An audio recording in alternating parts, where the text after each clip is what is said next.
பாஸ்கா விழா 2ஆம் வாரம் ஞாயிறு. முதல் வாசகம். நம்பிக்கை கொண்டோர் அனைவரும் ஒன்றாயிருந்தனர். எல்லா உடைமைகளையும் பொதுவாய் வைத்திருந்தனர். திருத்தூதர் பணிகள் நூலிலிருந்து வாசகம். அதிகாரம் 2. இறைவசனங்கள் 42 முதல் 47 வரை. அக்காலத்தில் திருமுழுக்கு பெற்றவர்கள் திருத்தூதர்கள் கற்பித்தவற்றிலும் நட்புறவிலும் அப்பம் பிடுவதிலும் இறைவேண்டலிலும் உறுதியாய் நிலைத்திருந்தார்கள். மக்கள் அனைவரிடமும் அச்சம் நிலவியது.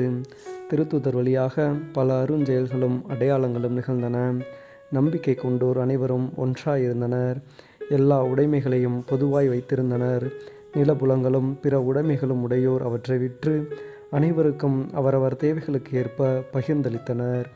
ஒவ்வொரு நாளும் அவர்கள் ஒரே மனத்தோடு கோவிலில் தவறாது கூடி வந்தார்கள்.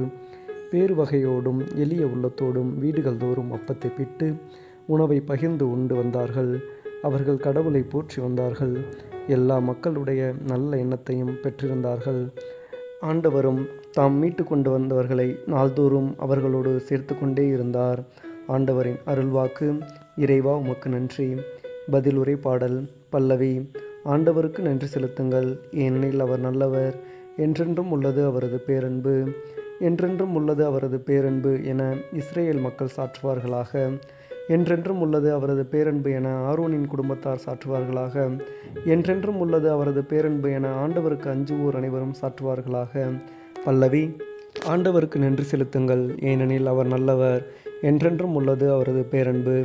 அவர்கள் என்னை வலுவுடன் தள்ளி வீழ்த்த முயன்றனர்.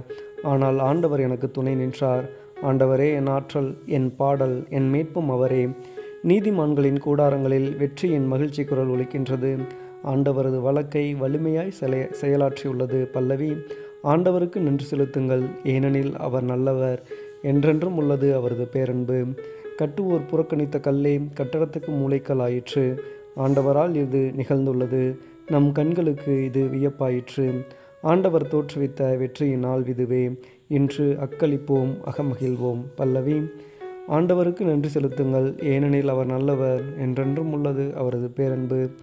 2ஆம் வாசகம்.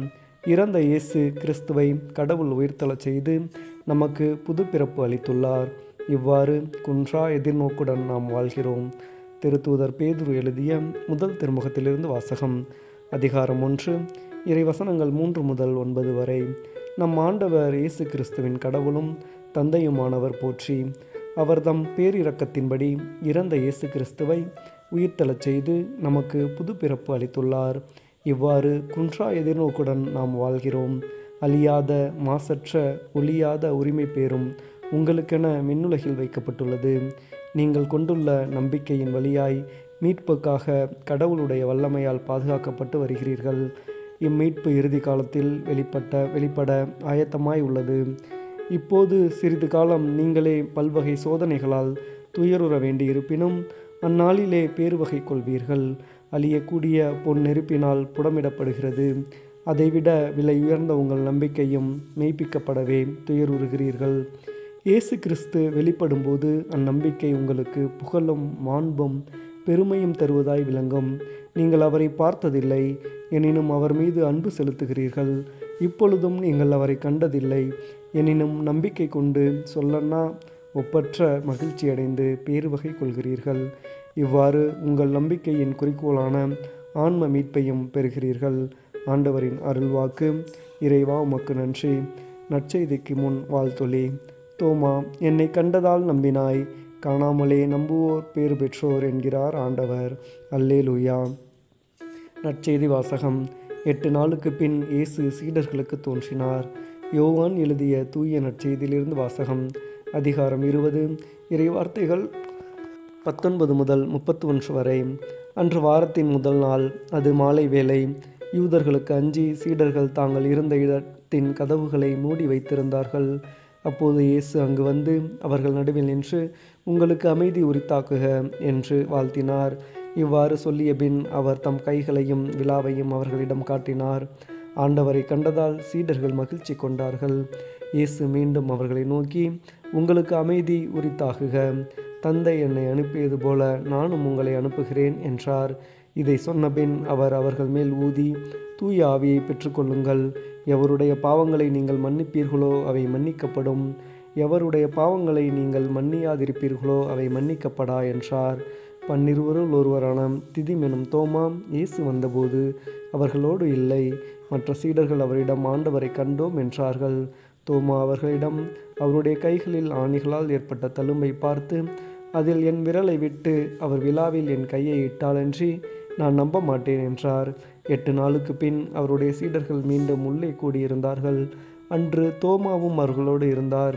கதவு பூட்டப்பட்டிருந்தும் இயேசு உள்ளே வந்து அவர்கள் நடுவில் நின்று, உங்களுக்கு அமைதி உரித்தாக்குக என்று வாழ்த்தினார்.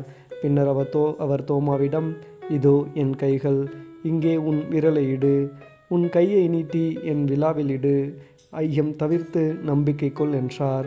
தோமா அவரை பார்த்து, நீரே என் ஆண்டவர், நீரே என் கடவுள் என்றார்.